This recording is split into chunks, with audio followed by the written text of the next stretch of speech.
दोस्तों नमस्कार।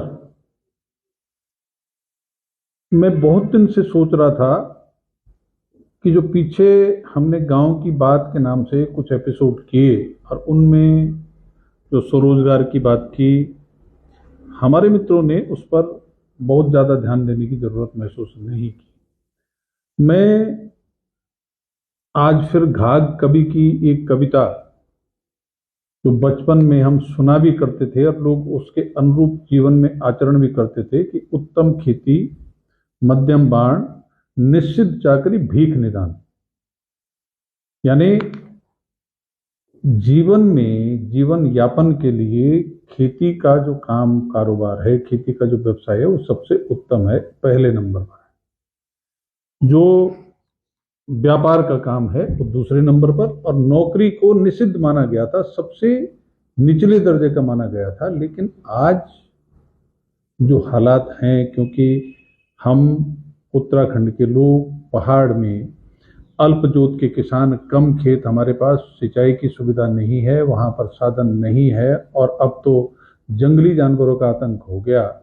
लेकिन पहले खेती से जो होता था उसी में हम अपने परिवार की पूरे साल भर की गुजर बसर करते थे। नौकरी करने के लिए परिवार के कोई कोई सदस्य जाया करते थे, और जो उन लोगों में से जिन लोगों ने थोड़ा सा बेहतर मुकाम हासिल किया तो उनकी देखा देखी लोग शहर की तरफ भागने लगे, पलायन होने लगा। और पलायन के बाद एक हमारे खून में चीजें रच बस गई कि गांव से बाहर जाना है, खेती में बहुत मेहनत है, उतना रिटर्न नहीं है, इसलिए वो शहर में जाकर के नौकरी करेंगे, पैसा कमाएंगे, ठाठ से रहेंगे, बढ़िया कपड़ा पहनेंगे, बढ़िया खाएंगे, और चढ़ाई ये पसीना बहाने की जरूरत नहीं होगी। दुनिया गोल है और दुनिया का जो चक्र घूमता है वो भी गोल है। एक समय था कि जब गांव से परिवार के भरण पोषण के लिए पलायन की जरूरत थी, और अब एक समय आ गया है कि जो शहरों में धनाढ्य लोग हैं, उन पहाड़ों से जहां से हम लोग पलायन कर रहे हैं, वो गांव की ओर वापस आ रहे हैं।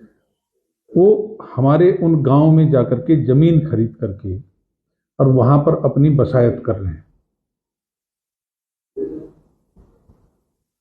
तो इसको समझने की जरूरत है कि गांव के अंदर जो रोजगार के साधन हैं, हम उन रोजगार के साधनों पर नजर दौड़ा करके उन कामों से अपने परिवार का भरण पोषण करने के बारे में चिंतन करें।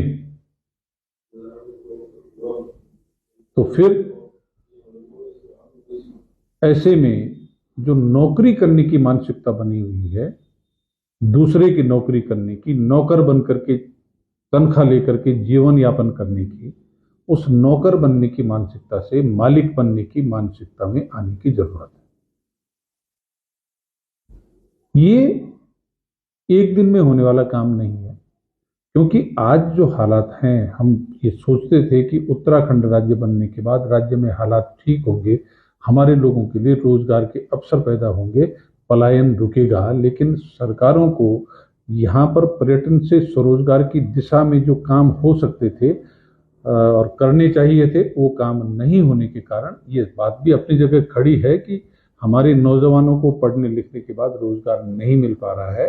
जो नौजवान बुद्धिमान है, जो किसी बड़ी नौकरी को हासिल कर सकता है, उसको नौकरी करने के लिए जाना चाहिए, मैं उसके साथ सहमत हूँ। जो लोग सरकारी नौकरी छोटी बड़ी कुछ भी पा सकते हैं, वो सरकारी नौकरी का प्रयास करके उसमें अपने जीवन यापन का रास्ता तलाश कर सकते हैं। मेरा सवाल उन नौजवानों के लिए है कि जो परिस्थिति चाहे कुछ भी रही हो, बहुत ज़्यादा अच्छी पढ़ाई लिखाई नहीं कर पाई, या उन्होंने ग्रेजुएशन कर लिया और ग्रेजुएशन करने के बाद, पोस्ट ग्रेजुएशन करने के बाद वो बहुत अच्छे नंबर नहीं ला पाए, या नौकरी के इंटरव्यू में लिखित परीक्षा में पास नहीं हो पाए, या दूसरी जगह कहीं नहीं पाए, एडजस्ट नहीं हो पाए, वो नौजवान जब गांव से बाहर जाकर होटल में, किसी व्यापारिक संस्थान में, किसी कंपनी में कम तनख्वाह पर नौकरी करता है और वहां पर मालिक की डांट सुनता है, मालिक के दबाव में काम करता है, उसके ऑर्डर पर काम करता है। मेरा केवल ये बातचीत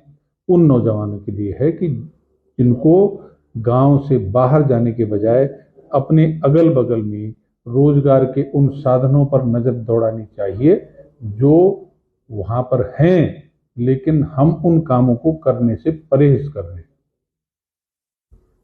एक सवाल निकल करके आता है कि साहब बाहर के लोग आकर के हमारे यहाँ पर काबिज हो।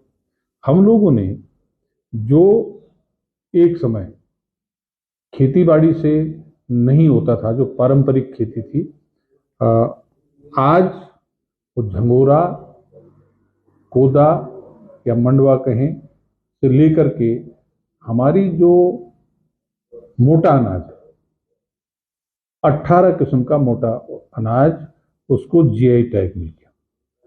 जीआई टैग मिलने का मतलब कि दुनिया के अंदर उसकी पहचान होगी।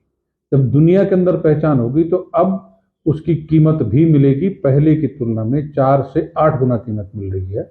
मैं अभी गांव की तरफ गया था, वहां से मैं गहत की दाल 150 रुपये किलो बड़े तीसर लाया, तो उड़द की दाल 150 रुपये किलो लाया, तोर की दाल 240 रुपये किलो लाया और राजमा 300 रुपये किलो लाया। इसका मतलब जिन चीजों की कोई कीमत नहीं मिलती थी मिलने लग गई। मैंने पता करवाया, झंगोरा 90 रुपये किलो मिल रहा है, कोदे का आटा 90 रुपये किलो मिल रहा है। इसका मतलब ये सारी चीजें जिनके मैंने नाम गिनाए, ये बगैर सिंचाई साधन के भी होने वाली फसलें हैं और ये ज्यादा मेहनत नहीं चाहती हैं। तो अगर हम इस मोटे अनाज को अपने खेतों में पैदा करने लगे, पूरे गांव के लोग मिलजुल करके जंगली जानवरों से उसकी रक्षा करके करें, तो आपको एक रोजगार का साधन खेती से ये मिल जाएगा। उसके अलावा जो बागवानी है, जो फूलों की खेती है, जो सब्जी का उत्पादन है, कुछ लोग इस पर हो सकते हैं। उसके अलावा बकरी पालन से लेकर के, मछली पालन से लेकर के बहुत सारे काम हैं। अगर हम कोशिश करें तो उन पर हाथ आजमा करके और हम अपने परिवार का भरण पोषण बेहतर तरीके से, सम्मानजनक तरीके से कर सकते हैं। लेकिन हम इस दिशा में सोच नहीं रहे। हमने सरल रास्ता तलाश कर रखा है कि भाई जी, मैं अब आगे नहीं पढ़ूंगा या घर वाले नहीं पढ़ाएंगे, मेरे लिए नौकरी खोज, और वो चिपका देता है एक जगह, वो जीवन बन जाता है। उन्हीं में से कुछ लोग हैं जिन लोगों ने उस नौकरी की शुरुआत के साथ कुछ सोचा और उसके बाद जीवन में कुछ करके दिखाया। हमारे बहुत सारे लोग उस मेहनत के बल पर, अपनी उस सोच के बल पर, अपनी उस इच्छा शक्ति के बल पर, अपने उस बौद्धिक शक्ति वहां पर मुकाम हासिल किए। लेकिन ऐसा सब लोग नहीं कर सकते। ये 5 से 7% लोग हैं जो कर सकते हैं, उससे ज्यादा नहीं कर सकते। मैं फिर कह रहा हूं कि जो छोटी नौकरी करने वाले लोग हैं, हमारे यहाँ जो रोजगार के वो साधन हैं जिसको बाहरी लोग आकर के कर रहे हैं, फेरी वाला काम,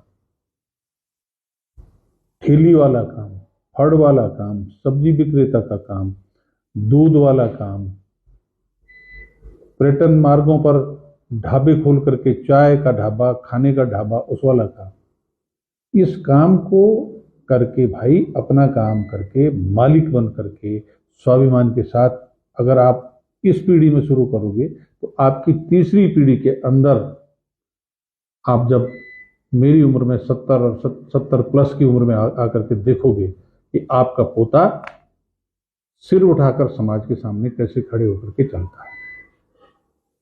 इस सोच को विकसित करने की जरूरत है। और मैं इस काम के लिए केवल ये नहीं कि एक फेसबुक पोस्ट डाल करके खत्म कर रहा हूँ, बल्कि मैं यहाँ पर चीजें ठीक कैसे हों राज्य के अंदर, इसके लिए, और इन चीजों का प्रचार प्रसार कैसे हो, मेरा मानना है कि जो हमारे कथावाचक व्यास पीठ पर बैठ करके कथा के माध्यम से हम सबका धार्मिक ज्ञान वर्धन करने की कोशिश करते हैं, मैं उनको बुला करके उनका एक सम्मेलन करने का प्रयास करके और उनको ये प्रार्थना करूंगा कि आप धार्मिक ज्ञान का प्रचार प्रसार करने के साथ जो आज की हमारी फौरी जरूरत है, जो आज हमारे परिवार की, आज हमारे समाज की, आज हमारे नौजवानों की जरूरत है कि भाई अब नौकर नहीं मालिक बन के काम करना है। उस मानसिकता को विकसित करने के लिए हर दिन अपने प्रवचन में किस तरह से चीज़ों को समझा करके, जो मातृशक्ति कथा सुनने आती है